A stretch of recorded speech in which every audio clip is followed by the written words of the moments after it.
লালমনিরহাট জেলার পাটগ্রাম উপজেলার সানিয়াচার নদীর উপর নির্মিত রাবার ড্রাম ব্রিজের ইতিহাস বেশ ব্যতিক্রম।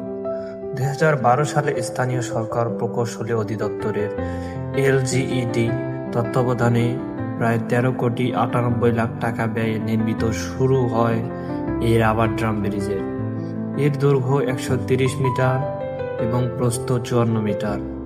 প্রকল্পের উদ্দেশ্য ছিল বর্ষার নদীর পানি ধরে রাখা, শুষ্ক মৌসুমে পানি সংরক্ষণ করে কৃষকদের সেচ সুবিধা দেওয়া এবং এলাকার মানুষের যাতায়াত সহজ করা।